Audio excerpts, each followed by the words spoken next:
तक दे चुकी हैं। बांग्लादेश से आने वाले घुसपैठिए हिंदुस्तान के लिए संकट हैं।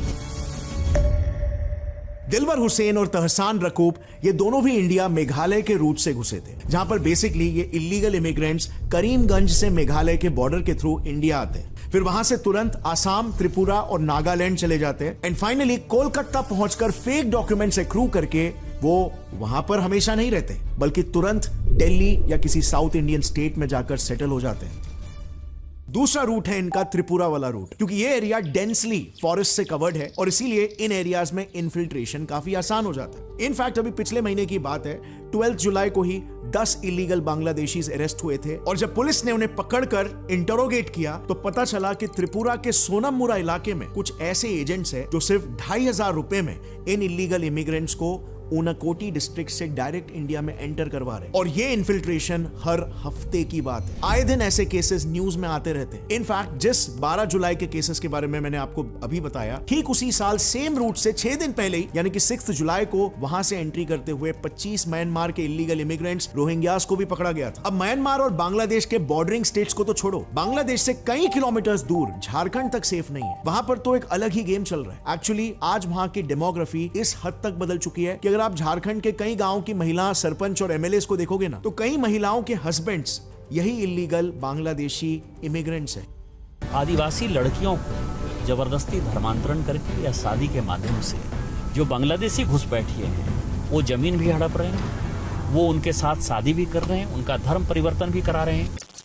वहां पर क्या होता है कि गवर्नमेंट ने कुछ सीट्स रिजर्व करके रखे हैं ट्राइबल औरतों के लिए, तो इसी का फायदा उठाते हुए ये लोग वहां के लोकल आदिवासी महिलाओं से शादी कर लेते हैं और फिर जब वो औरत लोकसभा या पंचायती इलेक्शंस जीत जाती है तो इनडायरेक्टली उनके इलीगल इमिग्रेंट पति ही उस एरिया को रूल करते हैं, वहां की पॉलिटिक्स को डिक्टेट करते हैं। आज क्या हो रहा है, बांग्लादेश का घुसपैठ हमारे यहाँ लगातार बढ़ रहा है। जो आदिवासी महिलाएं हैं उनके साथ बांग्लादेशी घुसपैठिए शादी कर रही है। हिंदू और मुसलमान का सवाल नहीं है।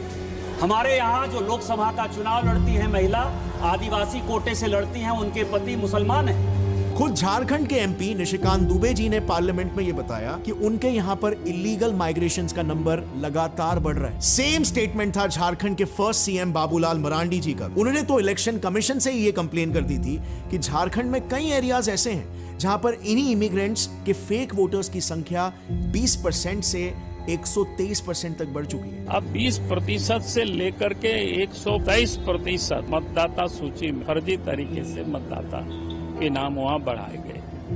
अब अगला इलीगल इमिग्रेंट का रास्ता जो ये लोग अपना रहे हैं वो है टूरिस्ट रूट। हाल ही में एक केस देखा गया था एक रफीकुल नाम के बंदे का, जो कि एक इलीगल बांग्लादेशी रोहिंग्या इमिग्रेंट था। रफीकुल ने खुद एक्सेप्ट किया कि वो बंगाल में आया तो टूरिस्ट वीजा लेकर, लेकिन फिर वीजा खत्म होने के बाद वो इंडिया में ही काम करने लग गया। उसने 2 महीनों में आधार कार्ड भी खरीद लिया और आज वो एक इंडियन सिटीजन बन चुका है। অরিজিনাল নাম রফিকুল। তা তুমি বাংলাদেশ থেকে এসছো কবে? 2 মাস। তা 2 মাস থেকে আসার পর তোমার আধার কার্ড হয়ে গেছে। और इसीलिए अगर आप ट्रेंड को देखोगे ना तो बांग्लादेश से इंडिया टूरिस्ट वीजास पर आने वाले लोगों के नंबर्स काफी हाई है। पिछले कुछ 8 महीनों में ही 10 लाख बांग्लादेशीज इंडिया में टूरिस्ट वीजास लेकर आए। सो अब जरा सोच लो इसमें से कितने ही वापस गए होंगे। काफी लोग तो ऐसे भी हैं जो फेक इंडियन सर्टिफिकेट्स बनवा लेते हैं जिससे उनका नाम ही बदल जाता है। जैसे मीनार सरत का ही केस ले लो, जिसने वेस्ट बंगाल के एक एजेंट के थ्रू अपना नाम बदलकर शुभो दास रख दिया और लो रातों रात बन गया वो इंडियन। किसी को उसका नाम देखकर एक डाउट नहीं आएगा कि वो बांग्लादेशी इमिग्रेंट है। अब नेक्स्ट बात करते हैं नेपाल रूट की। यहां से तो लोग महाकाली रिवर, जो कि इंडिया और नेपाल की नेशनल बॉर्डर का काम करती है, उस पे ये इलीगल इमिग्रेंट्स मस्त एकदम एडवेंचर स्पोर्ट्स खेलकर इंडिया आ रहे हैं। नदी के दोनों एजेस पे ये लोग रोपवे बना के आ जाते हैं, जिसको वहां पर लोकल लैंग्वेज में ट्विन कहा जाता है। फिर नेपाल से आने वाला एक दूसरा रूट भी था जिसके बारे में किसी को नहीं पता था।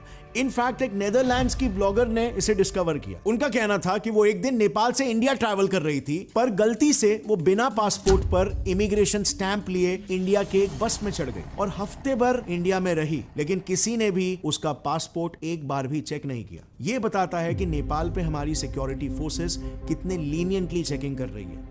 कोई भी बिंदास मुंह उठा के बस पकड़ के अंदर आ सकता है, और ये बात हम इंडियंस को पता तक नहीं है। इनफैक्ट हमें एक फॉरेनर आके बता रही है। But what's happening is that amongst these Nepali Muslims, you also have Rohingyas and Bangladeshis. Now just imagine, ये इतने सारे रूट्स जो मैंने बताए ये तो अब तक हमें पता है, पब्लिकली अवेलेबल है। ना जाने और कितने ही लूपहोल्स होंगे हमारी बॉर्डर सिक्योरिटी में जिसका इस्तेमाल करके ये लोग हजारों की तादाद में इंडिया आ रहे हैं और हमारे देश की पूरी डेमोग्राफी को ही चेंज